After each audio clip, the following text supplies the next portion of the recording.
May mga usaping pangkalusugan na dapat talakayin ng tama, malinaw, at may malasakit. Nandito tayo para gawin yon. Pogscast, Let's Talk Pinay. Ito ang Pogscast, hatid sa inyo ng Philippine Obstetrical and Gynecological Society.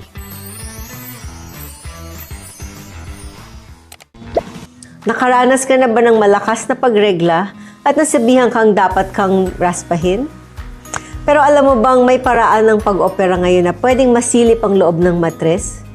Hindi hulaan, hindi blind procedure. Hysteroscopy, ating talakayin. Magandang araw. Ako si Dr. Angel Tan Espiritu, ang Pogscaster para sa episode na ito. Ngayon naman ay pag-usapan natin ang hysteroscopy. Ito ay isang mas advanced na paraan upang masilip ang loob ng matres para matugunan ang mga kondisyon ng abnormal bleeding, polyp, myoma, and sometimes infertility. Kasama natin ngayon ang mga eksperto mula sa Philippine Society for Gynecologic Endoscopy, si Dr. Gladys Tanangonan at si Dr. Gayle Ochoco Soto upang gabayan tayo tungkol sa mga kondisyon na maaring matulungan ng hysteroscopy. Welcome friends! Thank you sa pagpapaunlak sa aming imbitasyon. Thank you for inviting us. So marami akong mga tanong na naka-ready para sa inyo, no? But before we start with the questions, I want to begin with a case, no? Imagine you have a 32-year-old na nagkonsulta sa clinic. Ang mga complaint niya is meron siyang abnormal bleeding. Minsan may spotting or nagme-mens siya in between her actual menses. And she also wants to get pregnant. Now, she consulted with another doctor. Ang sabi daw, dapat siyang may hysteroscopy. May polyp daw siya na dapat matanggal. Humihingi ngayon siya ng second opinion sa inyo. So, paano nyo siya papayuhan? Una, siguro, kailangan malaman muna niya kung ano ang hysteroscopy, kung paano ito ginagawa. Ang hysteroscopy ay isang pamamaraan kung saan nasisilip mo kung ano yung laman ng loob ng matres. Yung iba, parang kinukumpara siya sa raspa. No? Pero ang pagkakaiba nila ay, ang hysteroscopy, kapag ako, ang doktor na gumagawa ng hysteroscopy, nakikita ko diretso kung ano yung nasa loob. Dahil yung instrumento na nakapasok sa loob ng matres ay nakakonekta sa isang monitor na parang TV, camera. So, pag nagkuha ako ng anything doon sa loob ng matres, kita siya. Targeted siya. Angel. Yun ang pagkakaiba niya sa raspa. Oo. So, yung proseso, bale, papasok ka ng telescope, no? And then makikita. Okay, so, can you, pwede nyo bang mas mapailiwanag kung anong mga advantages niya or maaring disadvantage kumpara sa raspa? So, yun yung advantage ng hysteroscopy, no? Meron ka talagang direct visualization or kitang-kita mo talaga kung ano yung nasa loob ng matres. Minsan kasi, pag niraraspa, usually yung raspa kasi blind yan. Hindi mo nakikita actually kung ano yung kinukuha mo, no? So, lalo na yung polyp, medyo gumagalaw-galaw yan sa loob, no? Para yan yung, diba si Manny Pacquiao, diba yung binaboxing niya na ganyan. Minsan natatamaan mo, minsan hindi. Ngayon, pag hysteroscopy, matatarget mo yun. Makikita mo talaga kung nasaan yung lesion, tas makukuha mo siya using yung special instrument, yung resectoscope, no? So, yun, may nakakabit yun sa isang scope na mahaba na siyang pinapasok natin sa loob ng matres, tapos nakakabit yun sa isang camera na nakakabit sa monitor. So, kitang-kita mo ngayon kung ano yung tina-target mo na kunin sa loob ng matres. So, ano yung mga kondisyon na pwedeng nating magamit ang hysteroscopy? Marami siya, Angel, no? At ang edad ng pasyente, marami rin, no? Pwedeng may kabataan pa at pwede rin hanggang menopause. So una, kagaya yung pinaka-common na alam ng lahat, pagka may polyps sa loob, na karaniwan ang sintomas ng pasyente ay nagkakaroon sila ng intermenstrual spotting or bleeding, no? Na hindi nalabas dun sa normal nilang cycle. Pag nagpa-check up sila, nakita sa ultrasound, may polyps. Yun, maganda talaga ang paggamit ng hysteroscopy kasi hindi siya blind procedure. Parang kagaya sinabi ni Gladys, pag pumasok ka sa loob, makikita mo talaga yung mga polyps at matatarget mo silang matanggal. So ito yung isang example natin ng polyp sa loob ng matres.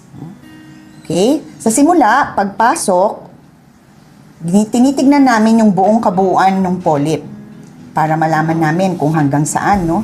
tinitignan namin yung gilid para rin malaman kung nasaan yung dulo at yung base ng polyp. Kagaya nito, tinitignan. Sa ilalim ng polyp, hinahanap namin kung hanggang saan. Ayan. So, yan yung dulo sa ilalim.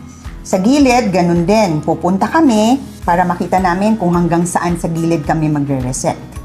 At ganun din sa kabila. Okay? Itong polyp na to, nakita nyo, medyo may kalakihan siya. So, yun yung isa. Ang isa pa, kung halimbawa naman, di ba meron tayong mga kababaihan dyan na nagpapalagay ng IUD. So, kadalasan yung IUD, nakakalimutan na yan. Several years na iiwan sa loob. Na hindi siya ganun ka-safe dahil minsan pwede siyang bumutas sa matres. So, kailangan tanggalin. Yun, magandang-maganda na gumamit din ng hysteroscopy kasi pagpasok mo, makikita mo talaga na nandun yung IUD sa loob at pwede mo siyang tanggalin. No? So, Kasi minsan mahirap hilahin eh. Napuputol pa yung minsan string. napuputol pa. Lalo na yung mga medyo matanda na, more than 10 years na nandun yung IUD, no? Na pwedeng ang bumutas or tumusok dun sa matres yung IUD. So, mas magandang way ito para makuha siya kasi meron kang direct visualization.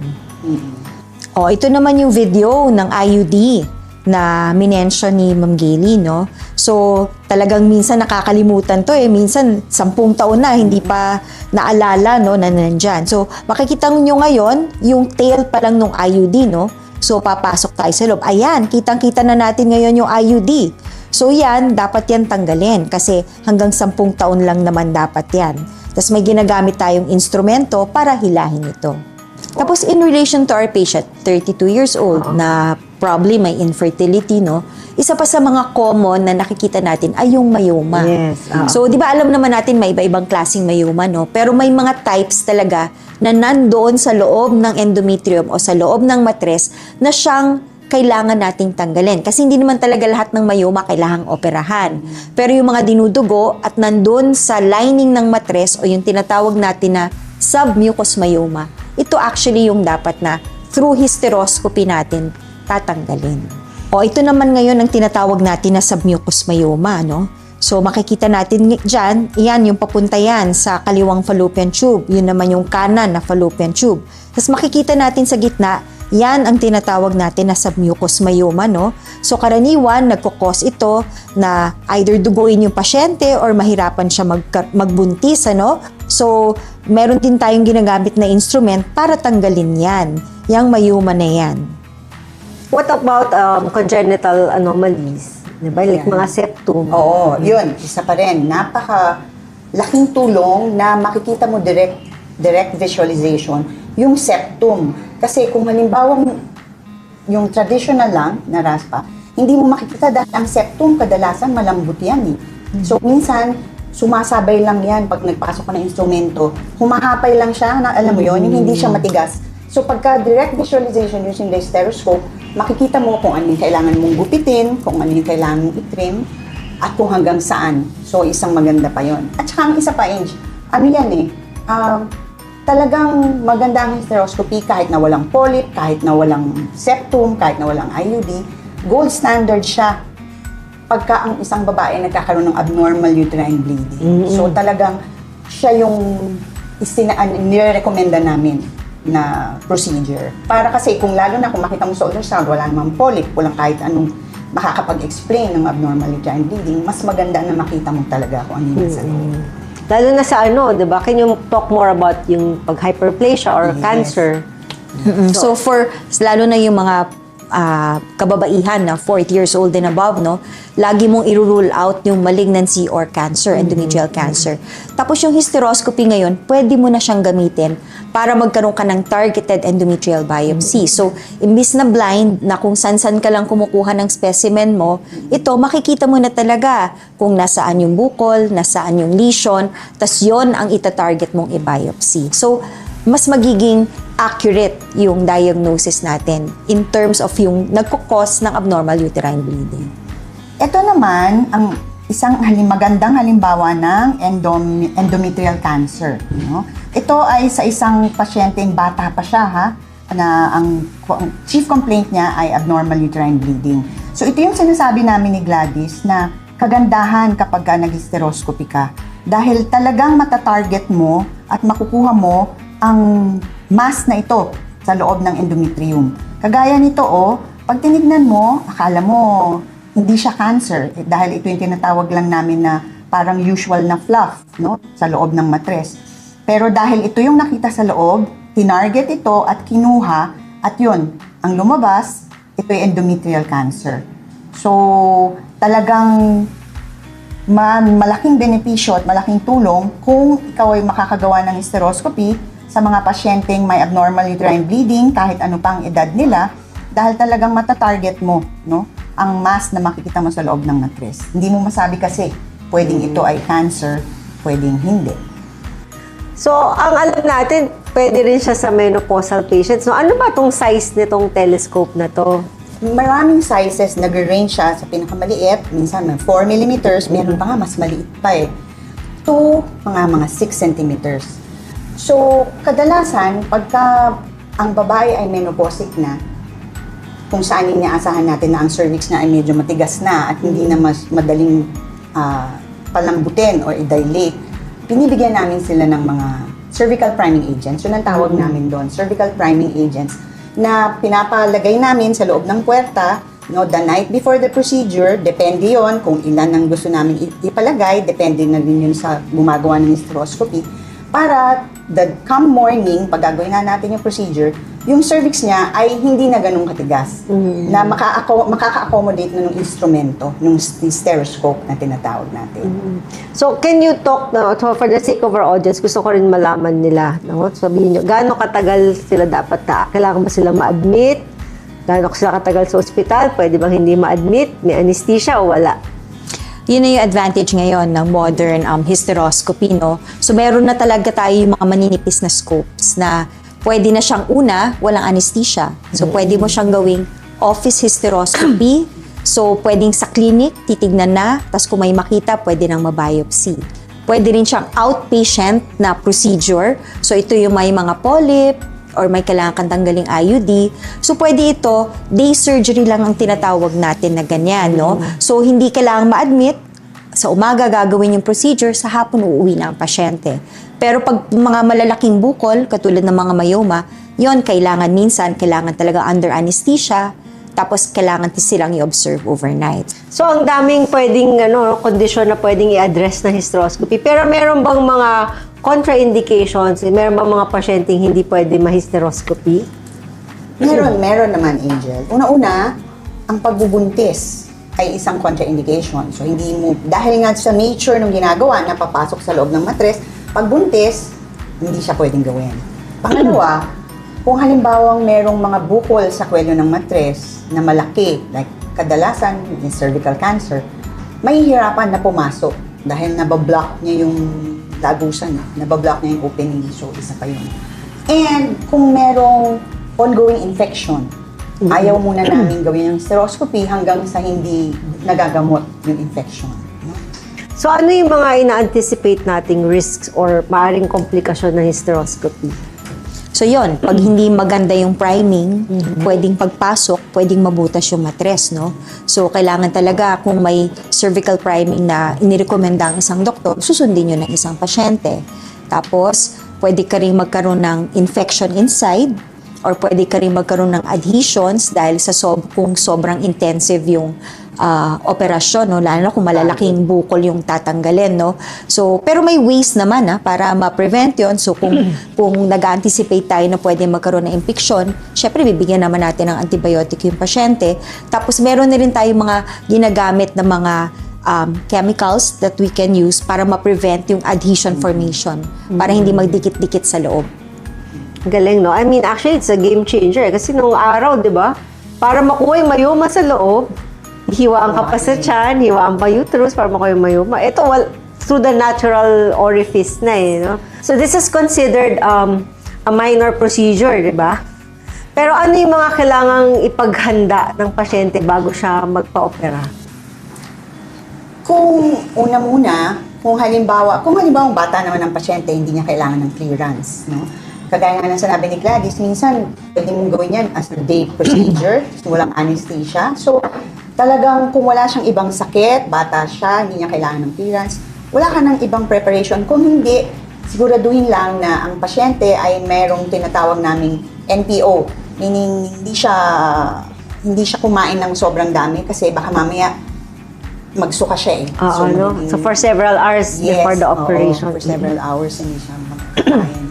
Kung halimbawa naman siya ay may sakit, kahit na hindi pa siya nandun sa age na kailangan ng clearance, kailangan lang namin ng clearance. Lalo na kung kakailanganin ng anesthesia, no? Kailangan namin ng medical clearance. Lalo na kung halimbawa ang pasyente ay may edad na, no? Kahit wala siyang sakit, pero kung na-reach na yung age of cut-off for clearance, kailangan lang natin magpa-pre-op clearance. Tsaka siguro yung proper timing, no? Nung yun, proper oo. timing dun sa cycle, no? So, syempre hindi natin yan gagawin habang may regla ang isang pasyente, Yes, no? oo. So, mas maganda usually during the proliferative phase or bago pa rin kumapal yung lining ng matres. So, usually mga day 7 to 10 of the cycle, dyan natin tina-timing yung paggawa natin ng hysteroscopy. So, lahat ba ng ospital meron ito? I mean, kung halimbawa may pasyenteng gusto magpa-hysteroscopy, kanino siya pwedeng lumapit para magkonsulta? Yun lang yung nakakalungkot, no? Kasi hindi lahat ng hospital merong hysteroscopy. Hindi sila nakakapag-offer. But, hindi pa rin hopeless kasi kung halimbawa ang isang pasyente ay may sariling obstetrician gynecologist, pwede niyang sabihin yon, ang idulog dun sa OB niya, yung problema, at yung OB niya, pwede siyang i-refer sa mga doktor na nagagawa ng hysteroscopy. Kung nakakatulong ang ating usapan, maaari lamang mag-like, share, and subscribe sa Pogscast. Baka ito na ang impormasyong kailangan nyo o ng taong mahal nyo. Okay, so maraming salamat sa ating talakayan. I'm sure yung audience natin maraming na pick up na information sa discussion natin. Bago tayo magtapos, may mga gusto ba kayong sabihin? Final last words. Mauna ka, Ma'am Gayle. Ang gusto ko lang sabihin sa ating mga kababaihan dyan, ang hysteroscopy ay isa ng procedure na dapat kasama na sa mga options, no, na pwedeng tanungin nila sa kanilang mga doktor para kagaya nga ng sinabi namin ni Gladys, mas maraming advantages, no? Sabihin ko ulit, shorter hospital stay, mabilis lang ang procedure, hindi sila mawawala ng matagal sa trabaho nila, no? At pwede nang gawin ng mabilis lang na oras. So, kung halimbawa gusto pa nilang magkaroon ng kaalaman tungkol dito, tanungin nila ang kanilang sariling doktor at alam nila yon, ma-explain sa kanila. Ang masasabi ko lang is huwag kayong matakot pag sinabi sa inyo na kailangan nyo ng hysteroscopy. Kasi mas maganda itong pamamaraan para mas sigurado tayo sa magiging diagnosis ninyo. Ang advantage pa nito, hindi lang kasi siya diagnostic, it's therapeutic. So pag may nakita ng bukol, may nakitang septum, o kaya nandun na yung IUD nyo, nakikita na, pwede nang gawin right then and there habang tinitingnan yung loob ng matres ninyo, no? So ito nga yung sinasabi ko sa mga estudyante, no? Yung matres, yung loob niyan, it's a whole new world, no? Pero marami ka talagang pwedeng makita. At maganda na makita ito at malaman ng tama para mabigyan din kayo ng tamang gamot. Kaagad, no? Kaagad. Kasi right there and there. So para siyang what we call na see and treat approach. Yes. And ang maganda nga, tulad nga ng sabi nila Gladys, walang hulaan to. Eksakto, mas malaki ang accuracy nito. So thank you, maraming salamat sa ating mga eksperto mula sa PSGE. Thank you then, Angel, Thanks, for having Angel. us. Thank you. Thank you. Sa bawat yugto ng buhay ng isang babae, may kwento at tamang kaalaman na dapat pakinggan at maunawaan. Pogscast, Let's Talk Pinay.